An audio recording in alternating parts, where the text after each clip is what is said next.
فرزند زہرا یہ حالات برے ہیں۔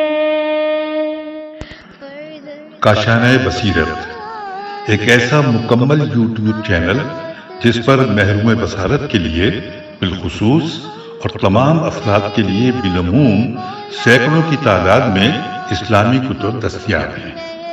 لہذا گزارش ہے کہ آپ اپنی ذمہ داری نبھاتے ہوئے کاشانۂ بصیرت کو سبسکرائب کرنے کے ساتھ ساتھ بیل آئیکن کو پریس کیجیے تاکہ آپ علم کے حصول کے ساتھ ساتھ مذہب اہل بیت کی اشاعت میں بھی اہم کردار ادا کرتے رہیں۔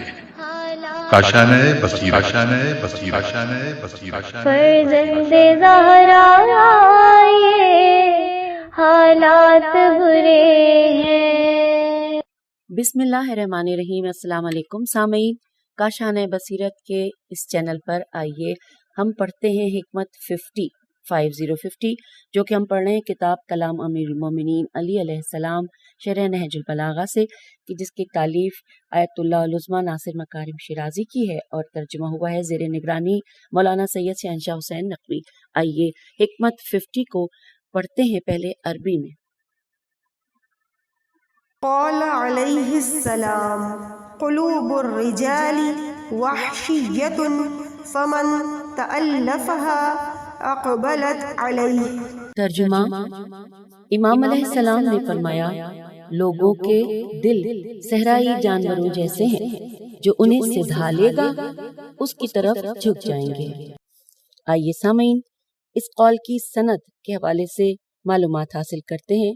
لکھا ہے اس حکیمانہ قول کو زمخشری متوفی 538 ہجری قاف نے ربیع الابرار کی پہلی جلد میں اور ترتوشی ترتوشی متوفی 520 ہجری قاف نے سراج الملوک میں نقل کیا ہے۔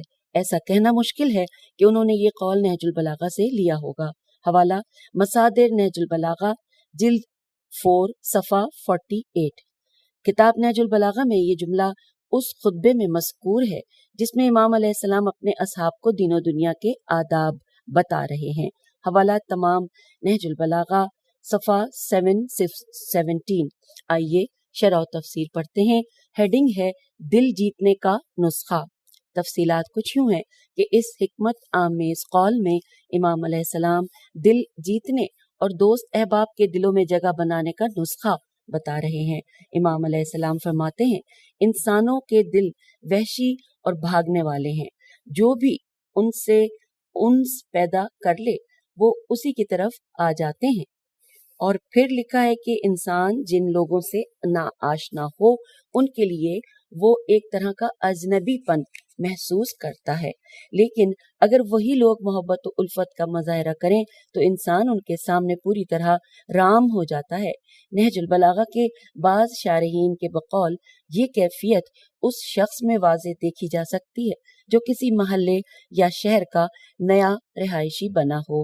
ابتدا میں وہ اپنے قریبی پڑوسیوں سے بھی دور رہتا ہے، لیکن اگر پڑوسی اسے راہ چلتے سلام کریں اور ایک دو مرتبہ اس سے ملنے جائیں یا اسے کوئی تحفہ دیں تو ان کا تعلق بہت مستحکم ہو جاتا ہے۔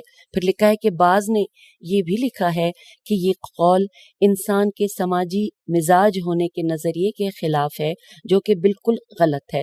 یہ بات صحیح ہے کہ فطری طور پر انسان کا مزاج سماجی ہے اور اکیلے زندگی نہیں گزار سکتا۔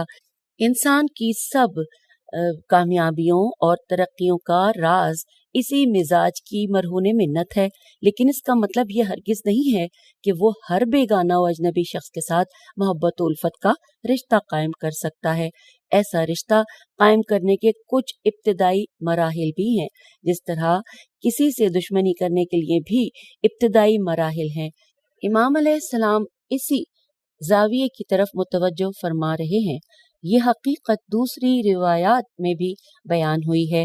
امیر المومنین علی علیہ السلام فرماتے ہیں کہ انسان احسان کا غلام ہے۔ ایک عرب شاعر کہتا ہے کہ جب یہ ہم ترجمہ پڑھ رہے ہیں سامعین، کیونکہ عربی پڑھنے میں اگر غلطی ہوئی تو مناسب نہیں ہے، تو اس شعر کا ترجمہ لکھا ہے کہ جب تم مجھ سے دور ہوگے تو میں بھی تم سے کترانے لگوں گا۔ لیکن اگر تم دوستی کے راستے میرے پاس آؤ گے تو مجھے بھی تم سے الفت ہو جائے گی۔ نہج البلاغہ کے بعض شارحین نے فطری طور پر انسان کا مزاج سماجی ہونے اور انسانوں کے دل کے وحشی ہونے کو آپس میں سازگار نہیں پانے کی وجہ